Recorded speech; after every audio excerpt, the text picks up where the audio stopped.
Permanent resident হওয়ার স্বপ্ন নিয়ে যারা বিভিন্ন ক্যাটাগরিতে অ্যাপ্লিকেশন করেন, এগুলোর মধ্যে অনেক ভাগ রয়েছে। বিশেষ করে কানাডাতে সর্বাধিক পরিমাণে ইমিগ্র্যান্ট ভিসা ইস্যু করা হয় ইকোনমিক ইমিগ্রেশন ক্যাটাগরিতে। তো ইকোনমিক ইমিগ্রেশন ক্যাটাগরিটা আবার কি? এখানে এখানে ইকোনমিক ক্যাটাগরি, বিজনেস ক্যাটাগরি, এটা ইউজুয়ালি আমরা কমন মাইন্ডে যেটা বুঝি সেটা কিন্তু না। এখানে কানাডাতে প্রোগ্রাম বেস যতগুলো অ্যাপ্লিকেশন রয়েছে সবগুলোই ম্যাক্সিমামই ইকোনমিক ক্যাটাগরির মধ্যেই পড়ে। তো ইকোনমিক ক্যাটাগরির বাইরে কী কী আছে? ইকোনমিক ক্যাটাগরির বাইরে রয়েছে ফ্যামিলি ইমিগ্রেশন প্রোগ্রাম, যেখানে হাজব্যান্ড ওয়াইফ বা ছেলে মেয়ে তাদের রেফারেন্সে স্পাউসরা অ্যাপ্লাই করতে পারে, প্যারেন্টসরা অ্যাপ্লাই করতে পারে, সেগুলো আলাদা। এরপরে হিউম্যানিটেরিয়ান গ্রাউন্ড, সেগুলো আলাদা। তো এখানে মেজরিটি বা সিংহভাগ প্রিয়ার ভিসা ইস্যু হচ্ছে আপনার ইকোনমিক ক্যাটাগরিতে। কিন্তু ইকোনমিক ক্যাটাগরিতে একটা বিষয় কমনলি ম্যান্ডেটরি বর্তমানে, এমন কোনো প্রোগ্রাম বর্তমানে ইকোনমিক ইমিগ্রেশন সিস্টেমে নেই যেটাতে ল্যাঙ্গুয়েজ টেস্ট লাগে না। অর্থাৎ ল্যাঙ্গুয়েজ টেস্ট বা এখানে কমনলি আইএলটিএসটাই আমরা চিন্তা করি, এর বাইরেও কিন্তু আরও 4টি ল্যাঙ্গুয়েজ টেস্ট রয়েছে যেগুলো কানাডাতে অ্যাকসেপ্টেবল। অর্থাৎ 5 ক্যাটাগরির ল্যাঙ্গুয়েজ টেস্ট যে কোনো একটি দিলে আপনি এখানে এলিজিবল হবেন। তো সাম্প্রতিক সময়ে গত 23শে জুন কানাডার ইমিগ্রেশন ডিপার্টমেন্ট তাদের ইমিগ্রেশন অফিসারদেরকে নতুন একটা ইনস্ট্রাকশন পাঠিয়েছে। সেখানে ল্যাঙ্গুয়েজ টেস্ট নিয়ে বিশেষ সতর্কতা জারি করা হয়েছে। এই বিষয়গুলোকে কেন্দ্র করে আনুষঙ্গিক কিছু কথা বলার নিরিখেই মূলত আজকের উপস্থাপনা। কানাডা এবং কানাডার বাইরে যে যেখান থেকে শুনছেন সবাইকে আবারও স্বাগত জানাচ্ছি আজকের এই গুরুত্বপূর্ণ আলোচনায়। তো বিষয়ের সূত্রপাত যেখান থেকে, কানাডার subjects immigration language test two gather greater security scrutiny. Canada subjects immigration language test to greater scrutiny. তো ইউজুয়ালি যেটা হয় যে ইমিগ্রেশন ল্যাঙ্গুয়েজ টেস্ট রেজাল্ট একটা আপনার অ্যাপ্লিকেশনের সাথে ট্যাগ করে দিলেই হলো। তো রিসেন্টলি বেশ কিছু রিপোর্টে চলে এসেছে যে এখানে ফ্যাব্রিকেটেড কিছু ঘটনা ঘটেছে, যেগুলো ইমিগ্রেশন অফিসারদের নজর পাশ কাটিয়ে অনেকেই পিআর হোল্ডার হয়ে গেছেন। এই জায়গাতে এই তথ্যগুলো প্রকাশিত হওয়ার পরে নড়ে চড়ে বসেছে কানাডা ইমিগ্রেশন প্রশাসন। তারা ইমিগ্রেশন অফিসারদেরকে এই সংক্রান্ত বেশ কিছু জরুরি নির্দেশনা দিয়েছে, সেগুলো আমরা জানব। New instructions to immigration officers have put them on the lookout for fraudulent language test results. প্রতারণামূলক রেজাল্ট দিয়ে অনেকে পিআর অ্যাপ্লাই পার পেয়ে যাচ্ছেন, এমনটাই চলে এসেছে তাদের কাছে এই তথ্যগুলো। The updated instructions to officers published July 23, 2026, June 23, 2026, এই মাত্র কয়েকদিন আগে যে 23শে জুন পার হয়ে গেল, এই ডেটে মূলত তাদেরকে ইনস্ট্রাকশনগুলো দেওয়া হয়েছে। Required that officer cross reference the applicants photographs two validate language test results. একটু খেয়াল করুন, যারা পিআর অ্যাপ্লাই করতে চান, যারা পিআর হয়ে গেছেন, পিআর হোল্ডার, তাদের এটা জরুরি না আলোচনাটা শোনা। তবে আপনাদের রিলেটিভস কেউ যদি আসতে চায় তারা শুনতে পারে। Officers must now also perform an in-depth search of case notes and testing provider issued info alert for science that could indicate language test fraud. তো এখন অনেক ক্ষেত্রেই অনেক ইউনিভার্সিটি যেটা করে যে যেখান থেকে আপনি টেস্টটা গ্রহণ করেছেন বা যে সেন্টারে টেস্ট দিয়েছেন, ওই সেন্টারকে বলে যে আপনার হয়ে যাতে এই আপনার টেস্টের রেজাল্টটা তারা ইমেইল করে। কোথায়? সেই ইউনিভার্সিটিতে। লাইক এরকমটাই সরাসরি না হলেও আপনারা যে রেজাল্টগুলো দিবেন, ইমিগ্রেশন অফিসার এখন টেস্ট সেন্টারের সাথে যোগাযোগ করে ওই ব্যক্তি, ওই ছবি, ওই আইডি কার্ড, এই সব কিছু মিলেই তারা যাচাই বাছাই করে দেখবে যে প্রকৃতপক্ষে এই ব্যক্তি এই টেস্ট দিয়েছে কিনা এবং সে এই রেজাল্টটা ক্যারি করেছে কিনা। Officer must document and forward any potential fraud concerns to the tips and reports management unit. এখানে কানাডাতে একটা ডিপার্টমেন্ট আছে যেটার নাম হচ্ছে TMRU, tips and report management unit, A dedicated fraud investigation team for further review.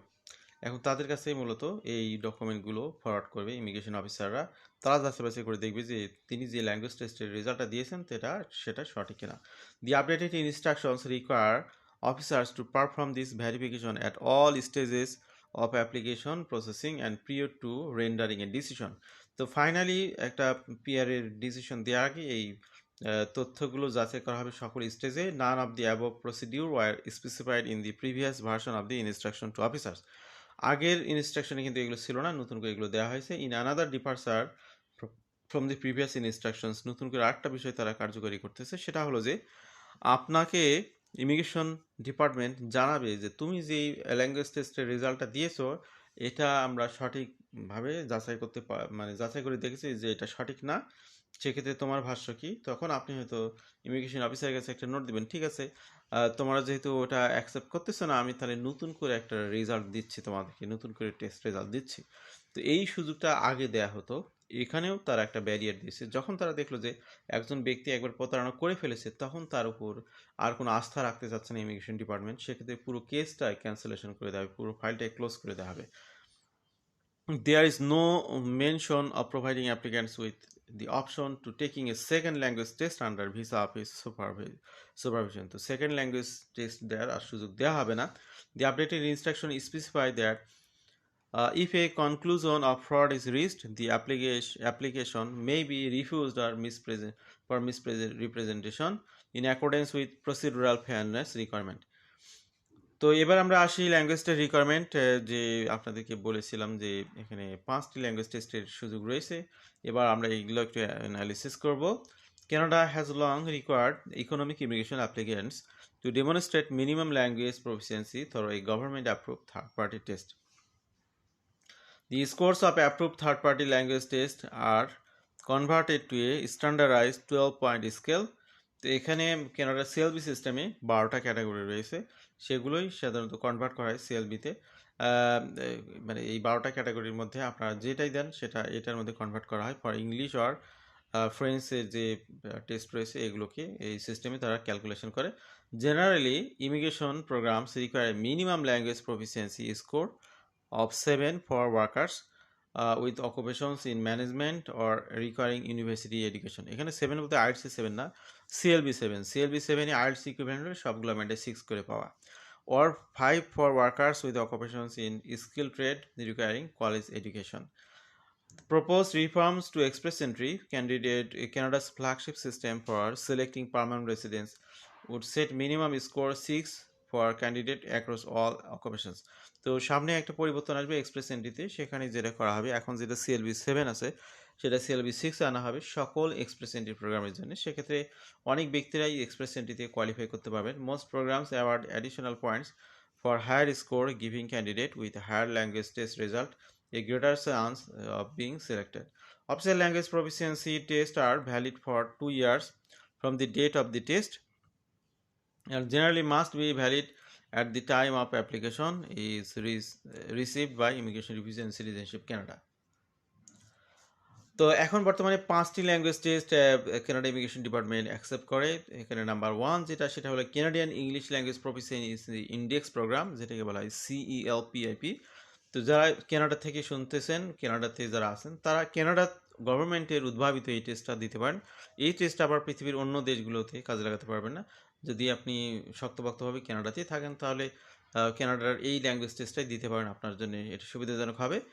আর আপনি পৃথিবীর যে কোনো প্রান্তে বসে international language English language testing system বা আইএলটিএসটা দিতে পারেন। Pearson test of English core যেটা পিটি কোর সেটা আপনারা দিতে পারেন। ফ্রেঞ্চ ল্যাঙ্গুয়েজে যারা টেস্ট দিতে চান তাদের জন্য 2টি কোর্স রয়েছে, একটা হলো TEF আর একটা হলো TCF। এই 5টি ল্যাঙ্গুয়েজ টেস্টের রেজাল্ট আপনি যে কোনো একটি রেজাল্ট নিয়ে কানাডাতে পিআর প্রোগ্রামের জন্য দাঁড়াতে পারেন, চেষ্টা করতে পারেন। ইন অগস্ট লাস্ট ইয়ার তখন একটা ঘোষণা দেওয়া হয়েছিল যে টোফেলটাকে এখানে সুযোগ দেওয়া হবে। তো এখন পর্যন্ত টোফেলের বিষয়টি কার্যকর করা হয়নি। তো ঘোষণা যেহেতু একবার এসেছে, সামনে হয়তো আমরা দেখতে পারবো যে টোফেলটাকেও কানাডার আপনার ইমিগ্রেশনের জন্য এলিজিবল ল্যাঙ্গুয়েজ টেস্ট হিসেবে অ্যাকসেপ্ট করা হবে। তবে অবশ্যই ডিওলিঙ্গো আপাতত না, এটা নিয়ে কোনো কানাঘোষা নাই, অনেকে প্রশ্ন করতে পারতেন।